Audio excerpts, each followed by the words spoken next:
You can't stop thinking about that narcissist, right? And it's really bothering you, and it might even feel like it's taking over your life and you feel overwhelmed.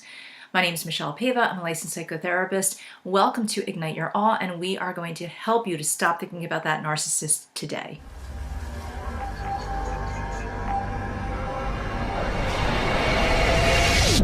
So what is it about a narcissist that makes you feel overwhelmed? First, let's look at a narcissist. A lot of people throw that word around because they think of it as someone who is just full of themselves, or they are outwardly very controlling. And if you go through a Google search, for the most part, that's what you're going to find. Some basic topical signals that someone is a narcissist. You're going to see the more obvious ones. But what you can't really get into is it a comorbid? Is there something else? Is there a borderline personality attached to it? What other types of dysfunction might be with that narcissist? And how does the narcissist cope? So for instance, a narcissist might be coping by hiding a lot of those very obvious strategies and signals that you might normally have noticed in the beginning. So what I want you to think about is, let's look at the idea that a narcissist might not be what you think a narcissist is. For instance, many very overly helping people are incredibly narcissistic. So what does that mean? A narcissist loves to take care of other people for the sake of getting that person's trust. And if somebody is very helpful and they're doing a lot for you, you're going to feel indebted to them. So that's a little way that a narcissist might get kind of their hooks in you. Another way that a narcissist might sort of get their hooks in you is they will notice the people around them that are very sensitive, maybe even vulnerable. So you'll see a lot of narcissists with very sensitive, intuitive, empath type of women or men, and they will sort of play upon that. So the narcissist might be the eternal victim as well. So that's the person who everything is everybody else's fault. If they have money problems, it's the other person's fault. If they have health problems, it's somebody else's fault. Everything is somebody else's fault, and you give them lots of sympathy in the beginning, and pretty soon, guess what? Things become your fault. So if things are your fault and you're always in that space of trying to prove to them or defend that you're okay, then they can keep a little control over you. And that is actually another very subtle form of narcissism that you might not notice. Now, everything that I've just mentioned could be benign and just a sporadic coping strategy. So we all do that to an extent. Everyone has been a victim once in a while, that kind of stuff. But when it's a pattern, and when you feel it taking over your life, that you are thinking so much about the other person's needs that you're filling them all of the time with your emotions, and you get lost within yourself, that is when you could probably say that you are with someone who has some narcissistic tendencies, regardless of what else is going on with them, okay? So why is it that we get attracted to that? So this is for men or women who might be with a narcissistic partner, spouse, or even someone that you might have been with 20 years ago, that they still trigger you when you think about them or when you hear of them, or maybe you feel very drawn to reach out to them.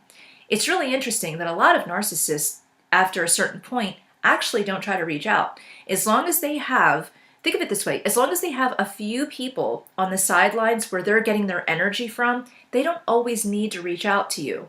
But you're still feeling that sense of needing to be with them, or needing to talk to them, or needing to defend yourself, or to get clarity. Meanwhile, they have a couple of people maybe on the side that they've already been gleaning some of their energy from. It doesn't mean that they're cheating. If you're with someone who's a narcissist, it could be their mom, it could be a friend, it could be coworkers, but it also can be, and often is, a series of romantic partners or people that they're flirting with, people that they're sort of grooming to be just their energy sources. So you need to think of it like that. A narcissist really isn't looking for relationships, they're looking for energy sources and affirmation. And because they're toxic, they usually get all of that and then they turn around and On one hand, they're giving you lots of compliments, you're the best person in the world. On the other hand, they're turning around and being very distant with you. So if they're real distant with you, you're going to feel like you need to do more to create intimacy. So it's this big job of creating intimacy. So there's lots of different components here when it comes to a narcissist. So how can you stop thinking about a narcissist? And I can go on and on about talking about all the nuances and ways that they can really trigger you. But one way to stop thinking about a narcissist is this. The very things that got you involved with a narcissist, which are probably beautiful attributes that you might have, being very sensitive, being an empath, being very intuitive, being very loving, being caring, and someone who is vulnerable at times. Maybe you've been in a situation where you were a single mom or you were a single dad and you felt more emotionally vulnerable. Or maybe you had a parent that just passed away or something like that. What you could think about is, in what ways am I a beautiful human being and bring so much to the table that this person can't see? So let's just say it's that you are very loving and very giving. And in what ways have you been or are very vulnerable? Well, I don't make enough money. So here you have this very loving person who doesn't really have an income, and therefore you feel stuck or you feel less than. Even if you're not with that person, you just feel less than.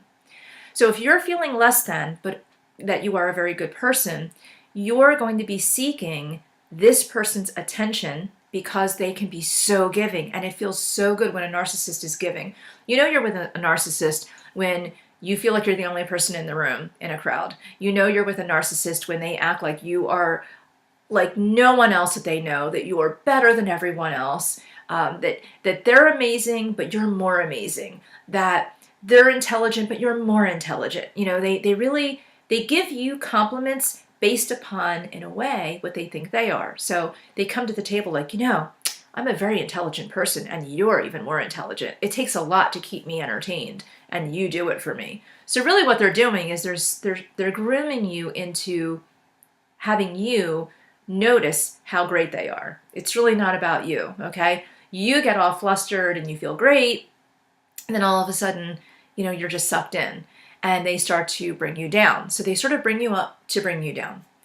Why would you be attracted to that? Well, you're not attracted to that part. You're attracted to the beautiful part that feels wonderful and it's euphoric and it's this adrenaline rush and it's oxytocin and serotonin and dopamine and all chemicals wonderful, right, in your body. So what happens there? Well, you have all of these rushes and it's similar to having a piece of sugar or an alcoholic having a drink. It feels good in the moment and then it feels really bad. But then the only way that you can feel like it can feel good again is to have more of that thing. So if you're a food addict, it's the sugar or the carbohydrate. If you're an alcoholic, it's the alcohol. So this is really just an addiction to the feeling of being loved or being cared for. Now, a narcissist is often a narcissist because they were either very neglected or very babied, and usually it's both. It's usually a mom who might have neglected them and a dad who gives them lots of attention, or the other way around. And there could be trauma in there as well. And understand, again, we don't know the big picture of all the comorbids and all of the other axles and everything else that's happening with the person. So I'm just talking about the narcissism. Now for you might have been very neglected or very spoiled or very loved, or you won't think of it maybe as spoiled. You'll think of it as very loved, doted upon. Your parents did everything for you. But it's also possible that you had a sense of your mom and dad were a unit and the kids in the family were secondary, that it wasn't truly a unit as a family. So you might have felt doted on in some ways, but then in other ways, maybe it was all about your mom and dad and you felt like you just never got that intimacy that maybe you could have had. For many of you, when I'm saying this, you might be thinking, no, that's not at all what it was, but usually it is what it was. Like, you usually don't know what you don't know. So everyone thinks that unless there was horrible abuse, that their family life was completely functional, and it might have been, but it doesn't mean that all of your needs were met at developmental times and that groomed you to be someone who would be very self-sufficient and be able to get all of this internal self-esteem going. You might have been looking for someone else to give it to you, which is exactly what a narcissist looks for. So if you were ever with a narcissist, you should definitely think about getting help, because you're going to need to heal from that, but you need to heal from whatever got you into that space, okay? Narcissists have a way of really going in really sneaky and very subtle, but they know, they can sense that you're going to be the perfect victim. So we need to make sure that you get to what you need so that you can love yourself more, so that you don't have another experience with a narcissist, or so that if you're with one right now, you can learn to distance. And that's a whole other video, so we will talk about that soon. But really, the way to stop thinking about a narcissist is to fill yourself up with whatever it was that you could have been lacking as a child, as a teenager, as an adult.